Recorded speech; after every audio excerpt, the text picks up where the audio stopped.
Duane "Dog" Chapman has lived a life full of danger, heartbreak, and controversy. His journey takes him from riding with a motorcycle gang to starring in one of TV's most famous reality shows. His story is anything but ordinary.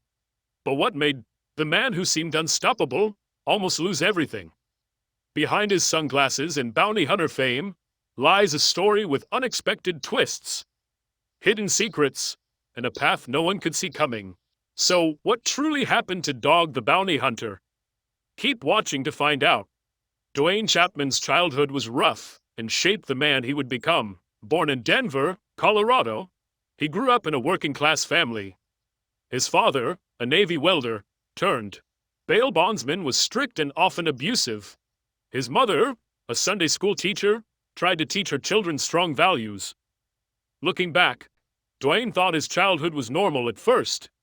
But later, he saw how tough it had really been. His father had a bad temper and often hit him. Duane believed this was just part of life. He even remembered a paddle his dad used that left bruises. His father, known as Flash because of his boxing skills, taught him to fight when he was young, thinking it would make him tough. But Duane only wanted his father's love and approval. At 16, Duane decided to leave home. He joined a motorcycle gang called the Devil's Disciples. It was a rebellious choice, very different from his religious upbringing. His mother was a preacher, and they went to church every week. Even though he didn't see himself as a preacher, Duane always defended his faith. Once, he even fought someone who insulted Jesus. That fight earned him the nickname Dog. A biker said God was spelled backward, and the name stuck. From then on, he openly embraced the nickname and the identity that came with it. In the 1970s, Dog crossed paths with his first wife, LaFonda Sue Darnell. They met in Denver, and their bond quickly grew. After a few years of dating, they married in 1972. Their life together took them to many places before settling in Pampa, Texas, LaFonda's hometown. They had 2 sons, Duane Lee Chapman, 2, and S. Leland Chapman. But as their family grew, so did trouble in their marriage. Dog's growing legal issues began to put strain on their relationship. Things got worse fast. In 1976, Chapman was caught up in a drug deal gone wrong. While waiting in a car, one of his friends got into an argument with the dealer. Oliver, the dealer, was shot and killed. Despite being outside, Chapman was held responsible because he never reported the crime. He was charged with murder and sentenced to 5 years in prison. He served only 18 months in prison. That time wasn't the end for Chapman. It was a turning point. While inside, he worked as a barber for the guards and even stepped in during a dramatic escape attempt. An inmate tried to run away, and the guards prepared to use deadly force. Chapman intervened and saved the man's life. This act of bravery earned respect from the guards and a suggestion that shaped his future. Becoming a bounty hunter after he got out early, Chapman faced a mountain of child support debt and was desperate to make quick money. He chose bounty hunting, a career path even the judge in his case had encouraged. The judge saw something in Chapman's attitude during his time in prison, thinking he had the grit and resourcefulness for the job. It felt like a fresh start. But for Leonda, the weight of their circumstances grew too heavy. By 1977, she filed for divorce, and their lives split for good. After the divorce, Chapman looked for someone new. In his book, he recalls meeting a woman named T at a biker party in Colorado that same year. They hit it off immediately. Later that night, when he offered to drive her home, she told him she was only 17 to avoid going back to jail. He married her the next day. Later, Chapman admitted they barely knew each other. They probably wouldn't have married if she hadn't been underage. Their marriage wasn't perfect, but they had 3 children. Their first child, Zebediah, died shortly after birth. They also had 2 sons, Wesley and James. Still, the stress eventually took its toll. They divorced in 1982. After that, Chapman lost custody of his kids. He didn't give up, though. Went to Colorado to reconnect. There, in a bar, he met Lisa Ray Britton. Bold as ever, he told her he wanted to have a child with her and even offered money to make it happen. Surprisingly, Lisa agreed. She left her husband, married Chapman, and they had 3 children. Their marriage didn't last long. They married quickly, but they weren't very compatible. Chapman wanted a flashy Hollywood life. Lisa preferred a quiet life in the woods. Their differences pushed them apart, and they divorced in 1991. Chapman was single again. While still married to Lisa, Chapman met his next wife, Duane. His book says their story started in 1988 when she arrested him for substance possession. A few years later, he hired her as his secretary. Their work relationship soon turned romantic. Duane wanted a serious commitment. Dog wasn't looking for anything serious at first. After lots of pressure, he finally married Tony. Their relationship was rocky from the start. Tony always struggled with substance abuse, and Dog admitted he was unfaithful. Things got worse after Dog's mother died. His depression deepened and he turned to drugs. Despite being married to Tony, Dog started seeing Beth Smith. Their marriage fell apart. Beth Smith is best known as Dog the Bounty Hunter's wife and partner.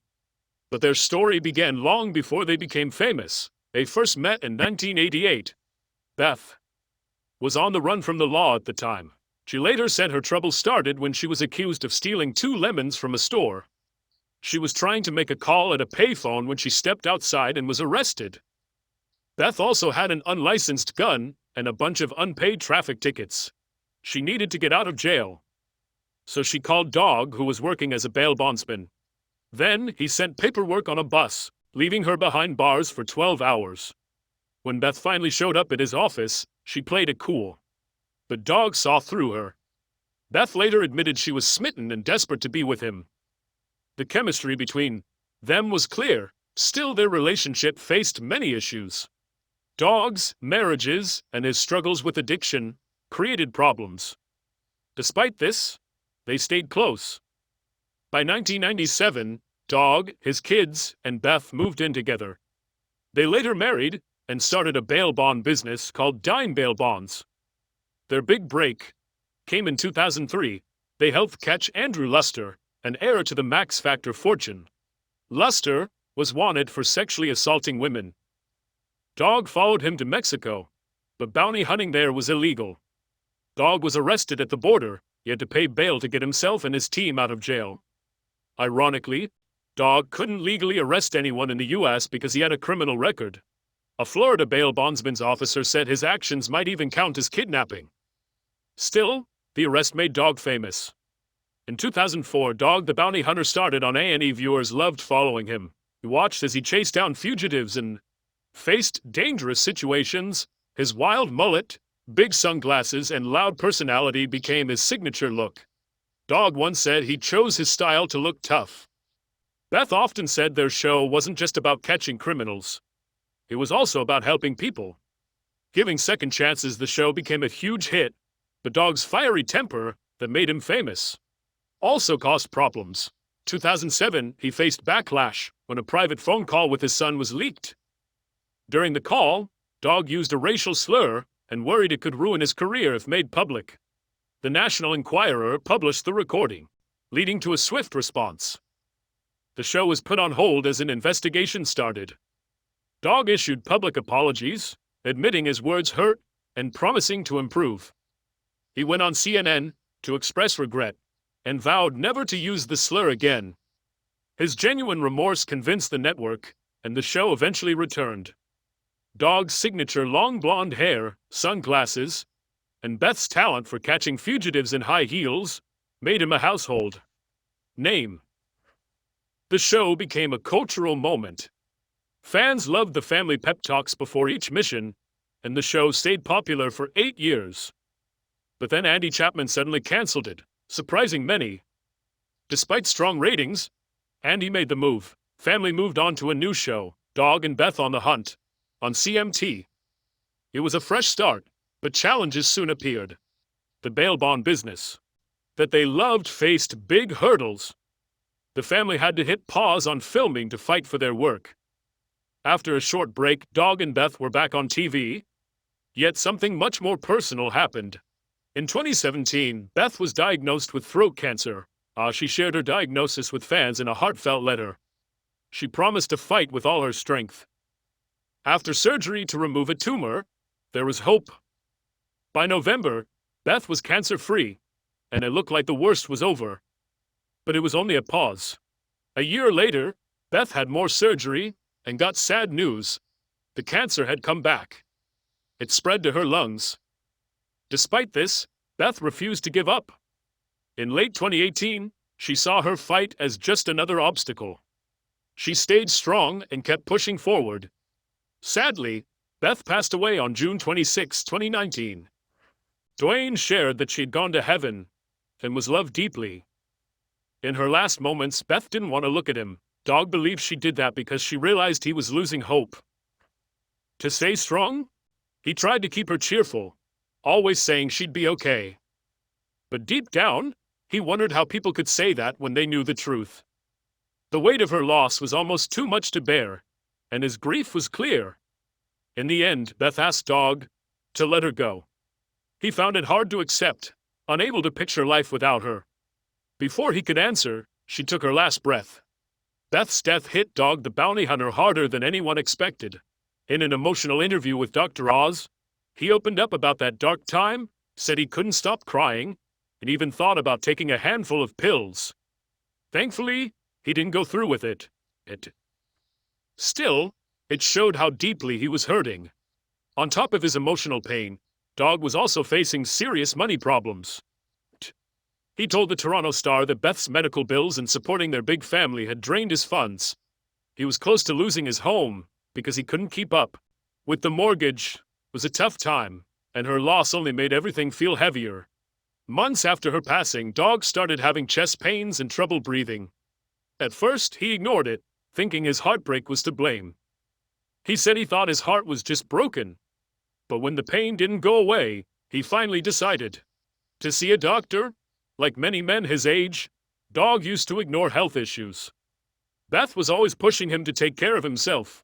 Without her, he wasn't paying attention to his health.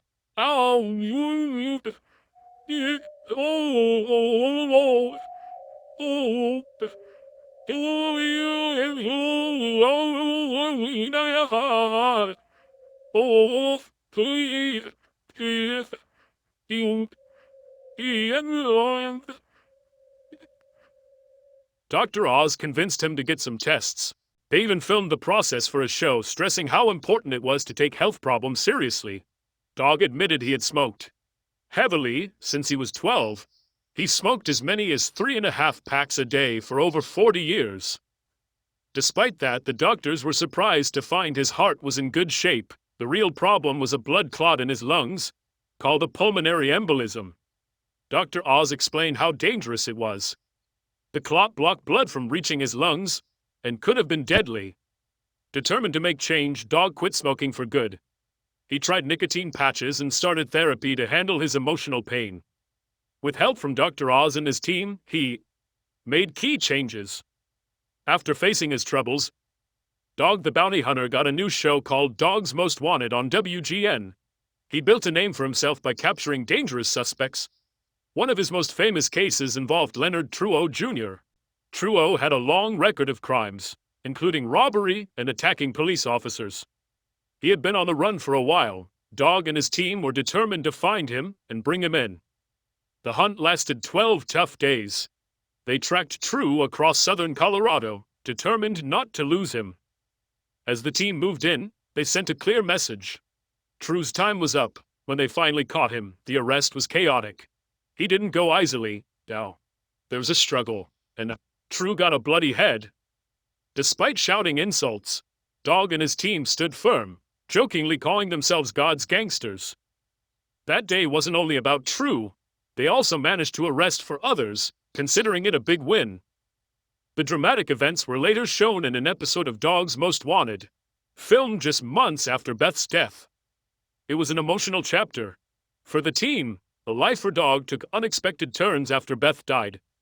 7 months later, rumors spread that he was dating Moon Angel, a family friend. This caused tension with his daughter Lissa, who posted on social media calling Angel a homewrecker and accusing Dog of being fake. Dog shared that Angel had helped him through tough times. Things got even more surprising when he appeared on The Dr. Oz show, and proposed to Angel Liv. She was shocked and said they were just friends. Dog later said the proposal was a test to see how people would react. After Beth's death, he said he wouldn't remarry, but life had other plans. T. Met Francie Fr., a woman grieving her late husband. Dog had reached out for some work around her house, but they connected over their losses. They found comfort in each other. Dog later said they often talked about Beth and Francie's husband helping each other cope. They started dating in March 2020. By May, Dog had already proposed. Many people didn't like how fast he moved on, but Dog said Beth would have wanted him to find happiness. In September 2021, Duane and Francie got married. They shared photos and videos from their life together on social media not long after. Dog released a movie called Hunter's Creed, which reflected his life after Beth died. He also signed with a streaming service called Unleashed for a new show, Dog Unleashed. In the show, he continued chasing dangerous criminals. Problems arose in 2021 when Michael Donovan, president of Unleashed, sued Dog. He accused Dog of making racist and homophobic comments on set and of illegally using a taser. The lawsuit said Dog used the taser to threaten someone while filming. This would be illegal because of his murder conviction. Dog said the taser was only a prop. The lawsuit claimed otherwise. Dog the Bounty. Hunter's legal troubles did not end with his falling out with Donovan. His lawyers quickly dismissed the accusations, claiming they were retaliation after their business deal failed. Donovan threatened to sue for defamation, but those claims were expected to be dismissed as well. In 2022, Dog faced another major issue in paid taxes. He owed $1.6 million across Colorado and Hawaii. This forced him to make tough money decisions. He sold his Colorado mansion, which he and Beth bought 13 years earlier, for $750,000. With the real estate market booming, sold it for almost double, earning about $11.59 million to pay off part of his debts. While Dog the Bounty Hunter isn't on TV as much lately, he's still making headlines. Recently, he caused controversy during an event with a televangelist. He went on a rant against transgender influencer Dylan Mulvaney. His words included misgendering Mulvaney and making threats. The backlash reignited debate about his outspoken nature. Despite these issues, Dog has started a new chapter as a Christian influencer. He even wrote a book called 9 Lives and Counting, telling his journey to find faith. He believes his purpose has shifted from catching fugitives to saving souls. He sees this new role as a calling from God. Still, Dog admits he has not completely left behind his old self, describes himself as a Christian outlaw, someone passionate about hunting fugitives and helping others find redemption. His two worlds still blend together in his eyes.